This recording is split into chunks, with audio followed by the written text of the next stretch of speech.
Factory outlet మన Mukunda jewellers లో అన్ని జ్యువెలరీపై 2 to 12% మాత్రమే. No making charges. విచ్చేయండి ముకుందా జ్యువెలర్స్. మా నూతన బ్రాంచెస్ అతి త్వరలో జూబ్లీహిల్స్ మరియు వైజాగ్ లో ప్రారంభం. రేపటి తరాల భవిష్యత్తు ఈ నెల మనుగడ కోసమే ప్రభుత్వం హైదరాబాద్ పారిశ్రామిక భూముల బదలాయింపు హిల్ట్ పాలసీని తెచ్చిందని పరిశ్రమల శాఖ మంత్రి శ్రీధర్బాబు స్పష్టం చేశారు. కొందరు కావాలనే ఈ పాలసీలో ఏదో మతలబు ఉందంటూ తమ ప్రభుత్వంపై విమర్శలు వేస్తున్నారన్నారు. ఈ విధానంతో పారిశ్రామిక ప్రాంతం నివాస ప్రాంతంగా మారుతోందని, భూ వినియోగ మార్పిడి కోణంలోనే చూస్తున్నారన్న మంత్రి ఇది రేపటి తరాల కోసం కాంగ్రెస్ సర్కార్ వేస్తున్న ఒక ఆరోగ్యకరమైన పునాదిగా అభివర్ణించారు. హైదరాబాద్ లోని పారిశ్రామిక వాడల్లో నిరుపయోగంగా ఉన్న భూముల్ని బహుళ ప్రయోజన ప్రాజెక్టులుగా అభివృద్ది చేయాలనే లక్ష్యంతో ప్రభుత్వం తెచ్చిన హైదరాబాద్ పారిశ్రామిక భూముల బదలాయింపు విధానంపై శాసనసభలో స్వల్పకాలిక చర్చ జరిగింది. చర్చలో భాగంగా మాట్లాడిన మంత్రి శ్రీధర్బాబు హిల్ట్ పాలసీ గురించి తెలియకుండా ప్రభుత్వంపై ఆరోపణలు చేస్తున్నారన్నారు. పారిశ్రామికవేత్తల భూముల్ని సైతం ప్రభుత్వ భూములని ప్రచారం చేస్తున్నారన్నారు. తమ ప్రభుత్వం పారదర్శకంగా ఉండేలా పాలసీ తీసుకొచ్చిందన్న మంత్రి స్వచ్ఛందంగా ముందుకొస్తే భూములు కన్వర్ట్ చేస్తామని చెప్పారు. హిల్ట్ పాలసీపై సద్విమర్శలు చేస్తే స్వీకరిస్తామని తేల్చి చెప్పారు. సార్, ఎవరైనా మనం భూమి కొన్నప్పుడు భూమికి సంబంధించి హక్కులు ఎవరు కలుగుతాయి అధ్యక్ష? కొనుక్కున్నవాడు కలుగుతాయి. ఆ హక్కులు కలిగిన భూమికి సంబంధించి ఒక ఫీజుని ఏర్పాటు చేసి వెసులుబాటు కల్పించి వారిని ఇంకా ఎంపవర్ చేయాలనే ప్రధానమైన ఉద్దేశం. వారు ఏం చెప్తున్నారు అధ్యక్ష? ప్రభుత్వ భూములు అడ్డగోలుగా రాసిస్తా ఉన్నారు, సగం రేటుకే రాసిస్తా ఉన్నారు, 30%కే రాసిస్తా ఉన్నారు అని మాట్లాడటం సరికాదని నేను గౌరవ సభ్యులకు తెలియజేస్తా ఉన్నాను అధ్యక్ష. రేపటి తరాల భవిష్యత్ కోసమంటూ తెచ్చిన హిల్ట్ పాలసీ జీవో లోపభూయిష్టంగా ఉందని బీజేపీ, ఎంఐఎం శాసనసభాపక్ష నేతలు ఏలేటి మహేశ్వరరెడ్డి, అక్బరుద్దీన్ అన్నారు. కాలుష్య కాసారంగా మారిన ప్రాంతాల్లో మళ్లీ నివాస భవనాల్ని ఎలా నిర్మిస్తారని ప్రశ్నించారు. రియల్ ఎస్టేట్ కోసమే భూమార్పిడి తప్ప పారిశ్రామికాభివృద్ది చేయాలనే చిత్తశుద్ధి ప్రభుత్వంలో కనిపించడం లేదని విమర్శించారు. ప్రజారోగ్యం గురించి ఇంత ఆలోచన ఉన్నటువంటి శ్రీధర్బాబు గారు నివాసానికి నోచుకోలేనటువంటి ప్రాంతంగా మార్చదే అని చెప్పారు కదా అధ్యక్ష. మరి అలాంటి ప్రాంతం ఉన్నటువంటి ఐడియా బుల్లరం గురించి ఆలోచించకుండా మరి ఇక్కడ అదే ప్రాంతంలో నువ్వు రెసిడెన్షియల్, స్కూల్స్, కాలేజెస్కి ఏ రకంగా నువ్వు పర్మిషన్స్కి నువ్వు ఈ జీవో 27 ప్రకారం ఇచ్చావో దానికి మీరు సమాధానం చెప్పకుండా మీరు దాటవేసే కార్యక్రమం చేసేసి దేశంలో ఉన్న కథలన్నీ మీరు చెప్పి వెళ్లారు కదా అధ్యక్ష.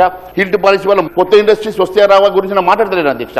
ఈ ఇండస్ట్రీసే మూతపడితే అనేక మంది దాని మీద ఆధారపడినటువంటి ఉద్యోగస్తుల సంగతి మరి దాని గురించి ఏ రోజున ఆలోచన చేశారు అధ్యక్ష? There are some few serious environmental and public health issues which needs to be attended, sir. Conversion of contaminated land into housing commercial zones, building homes over chemically contaminated land can expose family to toxin for decades. Industries from 1980s and 1990s, mostly chemical units, many factories operating then handle hazardous chemical and dispose waste unsafely. Hazardous waste dumped and left buried toxic residue may still be trapped in the soil and ground water below these lands, sir. HILT పాలసీపై cabinet sub committee ముఖ్య పాత్ర పోషించిందని నీటిపారుదల శాఖ మంత్రి ఉత్తమ్ కుమార్ రెడ్డి తెలిపారు. కాలుష్యరహిత హైదరాబాద్ కోసం తమ ప్రభుత్వం కృషి చేస్తోందని స్పష్టం చేశారు. అధికారంలో ఎవరున్నా పరిశ్రమల షిఫ్టింగ్ తప్పనిసరిగా జరుగుతుందని మంత్రి వ్యాఖ్యానించారు. We played a key role in this policy being developed as the cabinet subcommittee on resource mobilization, and we stand by this policy. I personally think that this policy is good for the Hyderabad city and for Telangana. Our policy is to make Hyderabad a clean, livable city.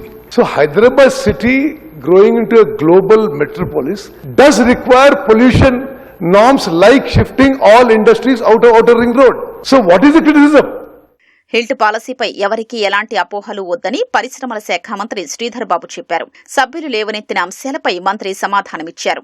Industrial బోలారంకి సంబంధించి ఆ industrial park ఓఆర్ఆర్లో ఉంది, ఆ industrial estate IIC ద్వారా కానీ ఇవ్వలేదు కనుక అవి కూడా దీంట్లోకి వచ్చే మరి కార్యాచరణ తీసుకుంటాం అధ్యక్ష.